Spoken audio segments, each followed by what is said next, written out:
Hello, I am Lavanya. Welcome to Yura's Infotainment channel. స్వస్తిక్ భారతీయులకు పరిచయమే అవసరం లేని ఒక అద్వితీయమైన గుర్తు. స్వస్తిక్ వేలాది సంవత్సరాల చరిత్రను కలిగి ఉన్నటువంటి ఒక హిందూ చిహ్నం. స్వస్తిక్ ను ఏ మతాల వారు ఎందుకు పూజిస్తారు? దీని అర్థం ఏంటి? స్వస్తిక్ ని రాసే గీతల అర్థం ఏమిటి? స్వస్తిక్ ఎన్ని రకాలు? ఏ టైప్స్ ఆఫ్ స్వస్తిక్లను దేన్ని సూచించడానికి వాడతారు? స్వస్తిక్ ని వెస్టర్న్ వరల్డ్ లో ఏ కోణం నుంచి చూస్తున్నారు అనే విషయాలను కూడా ఈరోజు ఈ ఎపిసోడ్లో తెలుసుకుందాం. నిజానికి హిందూ మతంలో స్వస్తిక్ అనేది లోతైన ఆధ్యాత్మిక సాంస్కృతిక ప్రాముఖ్యత కలిగినటువంటి అత్యంత పవిత్రమైనటువంటి చిహ్నం. హిందూ స్వస్తిక అనేది సానుకూలతలకు, శుభానికి, ఆధ్యాత్మికతకు చిహ్నంగా భారత ఉపఖండంలో వేలాది సంవత్సరాల నుంచి భావిస్తూనే వస్తున్నారు. మతపరమైన చిహ్నాలలో స్వస్తిక్ ను సాధారణంగా హిందూ ఆచారాలు అలాగే మతపరమైనటువంటి రకరకాల వేడుకల్లో ఉపయోగిస్తూ ఉంటారు. సానుకూల శక్తిని సూచించడానికి గ్రహాలు, దేవాలయాలు అలాగే ఇతర పవిత్ర స్థలాల ప్రవేశ ద్వారం వద్ద గీయబడుతుంది లేదా చెక్కబడుతుంది. అలాగే వేద గ్రంథాల్లో స్వస్తిక్ చిహ్నాన్ని మనం ప్రస్ఫుటంగా చూడొచ్చు. అంతేకాదు ఇది సూర్యుని చిహ్నంగా సృష్టి, స్థితి, లయ యొక్క శాశ్వతమైన చక్రంగా కూడా పరిగణించబడుతుంది. అలాగే హిందూ మతంలో ఇది ధ్యానంలో ఏకాగ్రత కోసం సహాయపడే ఒక క్లిష్టమైనటువంటి రేఖాగణిత నమూనాగా స్వస్తిక్ యంత్రాలను చెప్తారు. స్వస్తిక్ సు ప్లస్ అస్తి ప్లస్ క. సంస్కృతంలో స్వస్తిక్ అంటే సు మంచి, ఆస్తి అంటే కలగటం, అలాగే స్వస్తిక్ అంటే మంచిని కలిగించటం. స్వస్తిక్ అంటే దిగ్విజయం, శ్రేయస్సు. ఓంకారం తర్వాత హిందూ మతంలో అత్యంత ప్రాముఖ్యతను సంతరించుకున్నటువంటి చిహ్నం ఏదైనా ఉందంటే అది స్వస్తిక్ అనే చెప్పాలి. హిందూ మతంలో స్వస్తిక్ గుర్తు ఋగ్వేద కాలం నుంచి మనకు కనిపిస్తూ వస్తోంది. మొహంజదారో, రామాయణ, మహాభారతాల్లో కూడా స్వస్తిక్ ప్రస్తావన ఉంది. ఒక్క హిందూ మతంలోనే కాకుండా బౌద్ధం, జైనం మతాల్లో కూడా స్వస్తిక్ వాడటం అనేది మనకు కనిపిస్తూ ఉంటుంది. స్వస్తిక్ పురాతన కాలం నుంచి మంచికి, శుభానికి, సంక్షేమానికి చిహ్నంగా నమ్ముతూ వస్తున్నారు. స్వస్తిక్ అంటే శాశ్వతమైనది అని కూడా అర్థం. స్వస్తిక్ గుర్తులో నిలువు గీత సృష్టిని సూచిస్తే, అడ్డంగా ఉన్నటువంటి అడ్డు గీత స్థిరత్వాన్ని అలాగే విస్తరణను సూచిస్తుందని చెప్తారు. స్వస్తిక్ గుర్తులోని 4 గీతలు నిరంతర ప్రక్రియను లేదా శాశ్వతమైన ప్రక్రియను సూచిస్తూ ఉంటాయి. స్వస్తిక్ గుర్తులోని 4 చుక్కలు 4 వేదాలను అంటే ఋగ్వేదం, యజుర్వేదం, సామవేదం, అథర్వణ వేదాలను అలాగే యుగాలను అంటే సత్యయుగం, త్రేతాయుగం, ద్వాపరయుగం అలాగే కలియుగాలను, అంతేకాకుండా అవస్థలను అంటే జననం, బాల్యదశ, యవ్వన దశ, వృద్ధాప్య దశలను సూచిస్తాయి అని కూడా చెప్తూ ఉంటారు. స్వస్తిక్ సాధారణంగా లంబ కోణంలో చివరలు కాస్త వంగి ఉన్నట్లుగా చిత్రీకరించబడి ఉంటుంది. అలాగే ఇది సవ్య దిశలో లేదా అపసవ్య దిశలో కూడా ఉండొచ్చు.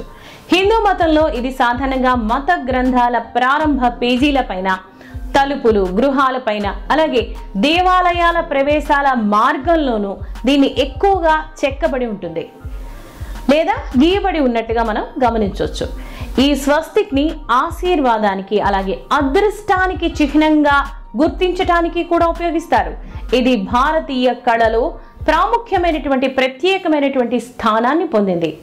వాస్తు శిల్పం యొక్క వివిధ రూపాల్లో కూడా పురాతన కాలం నుంచి దేవాలయాల గోడలపైన, రాతి కట్టడాలపైన మనం ఎక్కడ చూసినా అక్కడ తరచుగా కనిపిస్తూ ఉంటుంది.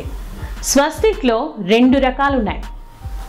అవేంటంటే కుడివైపు అలాగే ఎడమ వైపుకు అంటే సవ్య, అపసవ్య దిశల్లో త్రిప్పబడినటువంటి ఆకారాలను కలిగి ఉన్న 2 రకాల స్వస్తిక్లు అనేవి మనం చూడొచ్చు.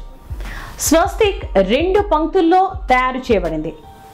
2 పంక్తులు గీసి లంబ కోణంలో అంటే 90 డిగ్రీస్ లో విభజించబడ్డాయి. అలాగే వాటి తలలు టెర్మినల్స్ తాకకుండా కలుసుకోని విధంగా ఎడమ నుంచి కుడికి విస్తరించబడి ఉంటాయి.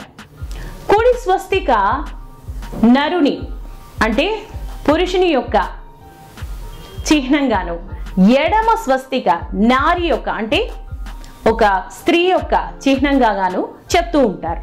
స్వస్తిక్ యొక్క క్షితిజ సమాంతర రేఖలు అంటే హారిజాంటల్ లైన్స్ విశ్వానికి లేదా జ్యోతిర్లింగ సృష్టికి చిహ్నంగాను తలుస్తారు. అలాగే నిలువు వరుసలు విశ్వం యొక్క విస్తరణకు చిహ్నంగా కూడా చెప్తారు. స్వస్తిక్ యొక్క కేంద్ర బిందువును కమల నాభిగాను చెప్తారు. అంటే శ్రీ మహావిష్ణువు యొక్క నాభి నుంచి వచ్చినటువంటి కమలం అని నమ్ముతారు. ఇక్కడ గమనించాల్సినటువంటి విషయం ఏమిటంటే కుడివైపు స్వస్తిక మాత్రమే దాదాపు సాధారణంగా ప్రతి చోట అంటే ఎక్కువ చోట్ల ఉపయోగించబడుతుంది. అంతేకాదు ఎడమ స్వస్తిక కొన్నిసార్లు అశుభం అని కూడా నమ్ముతారు. హిందూ మతంలో స్వస్తికను సాధారణంగా ఏదైనా పనిని ప్రారంభించే ముందు లేదా పనిలో మంచి జరగాలని లేదా శుభప్రదంగాను సంక్షేమంగా ఉండాలని భావించి గీస్తారు. అందువల్ల తలపెట్టినటువంటి పని విజయవంతంగా పూర్తవుతుందని కూడా చెప్తారు. అది విశ్వాసానికి సంబంధించింది. ఇక స్వస్తిక్ లో ఉన్నటువంటి 4 పంక్తులు దేనికి చిహ్నంగా ఉన్నాయని చెప్తారంటే బ్రహ్మ యొక్క 4 తలలుగాను, 4 వేదాలుగాను, 4 అనంత దిశలుగాను, 4 రకాల కళ్యాణాలు లేదా 4 రకాల శుభాలుగాను, 4 ఆశ్రమాలకు ప్రతీకగాను, వర్ణ అలాగే పురుషార్థాలకు చిహ్నంగాను సూచించబడుతుందని నమ్ముతారు. ప్రాచీన కాలంలో ఏ శుభకార్యమైన మొదట్లో మంగళాచరణం లేదా ఆవాహన రాయటం ఆనవాయితీ.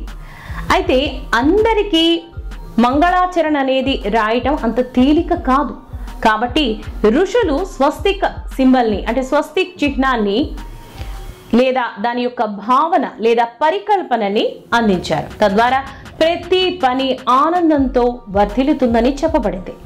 స్వస్తిక్ అంటే వివిధ గ్రంథాలు అలాగే పండితుల ప్రకారం విష్ణువు యొక్క సుదర్శన చక్రంలా చాలా శక్తివంతమైందని, ఋగ్వేదంలో అయితే సూర్యునికి ప్రతీకగాను భావిస్తారు.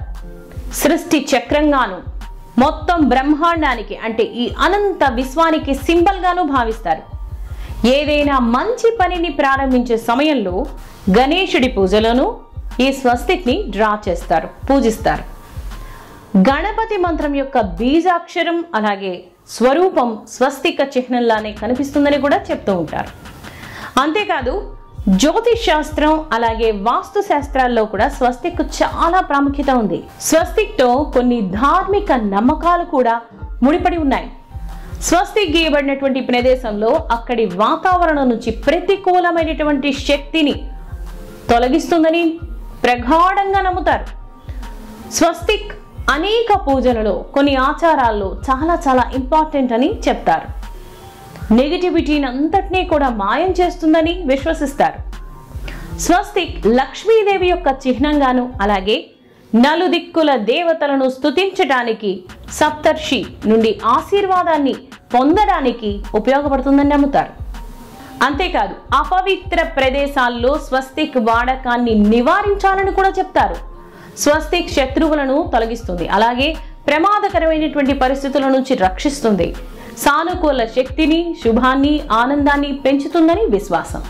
సరే, మరి వెస్ట్రన్ వరల్డ్లో ఈ స్వస్తిక్ గురించి ఏమనుకుంటున్నారు? రెండో ప్రపంచ యుద్ధ సమయంలో స్వస్తిక్ అనేది నాజీల చేత దుర్వినియోగం చేయబడిందని చెప్పాల్సిందే. హిట్లర్కు హిందూ మతం మీద అమితమైనటువంటి ఆసక్తి. అందుకనే నాజీలు ఈ స్వస్తిక్నే వాళ్ళ నాజీ సైన్యం యొక్క చిహ్నంగా ప్రకటించుకున్నారు.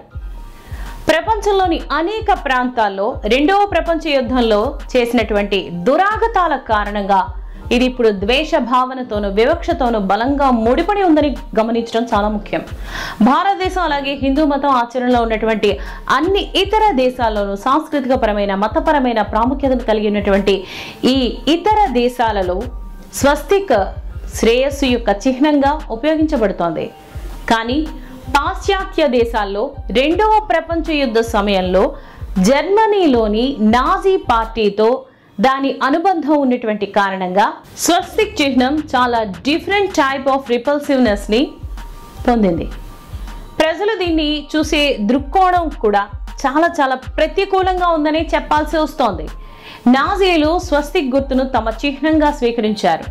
అప్పుడది వారి జెండాలు, యూనిఫామ్స్, కార్స్, హెడ్ క్వార్టర్స్ పైన ఇలా ఈ చిహ్నం ప్రముఖంగా ప్రదర్శించబడింది. ఈ సందర్భంలో అందరికీ తెలిసిన విషయం ఏంటంటే నాజీలు పరమ ఘోరాతి ఘోరంగా ఎన్నో దురగతాలను చేశారు, నరమేధాన్ని సృష్టించారు. రక్తపాతానికి, దుర్మార్గానికి ప్రతీకగా నాజీలు తమ మారణ కాండను కొనసాగించారు.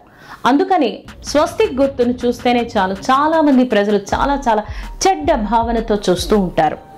ఈ కారణంగా స్వస్తిక్ గుర్తు పాశ్చాత్య దేశాలలో ద్వేషం, అసహనం, అలాగే వివక్షకు చిహ్నంగా విస్తృతంగా పరిగణించబడింది. జర్మనీతో సహా అనేక యూరోపియన్ దేశాల్లో స్వస్తిక్ను ప్రదర్శించడం చట్ట విరుద్ధం. ఇక్కడ నాజీ చిహ్నాలను అలాగే ద్వేషపూరితమైనటువంటి ప్రసంగాలను ఉపయోగించడాన్ని, అలాగే ద్వేషపూరిత ప్రసంగాలను ఉపయోగించడాన్ని నిషేధించే చట్టాలు కూడా ఈ సదరు దేశాల్లో అమలవుతున్నాయి. భారతదేశం అలాగే ఆసియాలోని ఇతర ప్రాంతాలలో స్వస్తిక్ గుర్తు శ్రేయస్సుగా కూడా, అలాగే సానుకూల శక్తికి చిహ్నంగా కొనసాగుతూ వస్తోందని ముందుగానే చెప్పడం జరిగింది. అయినప్పటికీ నాజీ పాలనలో దాని అనుబంధం కారణంగా అమానవీయమైనటువంటి నేరాలకు ప్రతీకగా దాన్ని పాశ్చాత్య ప్రజలు ఈ సింబల్ పట్ల చాలా ప్రతికూల భావన కలిగి ఉన్నారని, ఆ దురాగతాలను నేటికి కూడా ప్రజలు మర్చిపోలేకపోతున్నారని ఖచ్చితంగా చెప్పాల్సిందే. ఏది ఏమైనా హిందూ మతంలో మాత్రం ఈ స్వస్తిక్ గుర్తు ఒక పరమ పవిత్రమైన ఆధ్యాత్మిక చిహ్నం. మీకు ఈ ఎపిసోడ్ నచ్చితే మీ ఫ్రెండ్స్కి చెప్పండి. యువరాజ్ ఇన్ఫోటైన్మెంట్ ఛానల్ని సబ్స్క్రైబ్ చేయండి, లైక్ చేయండి, షేర్ చేయండి. And thank you for watching.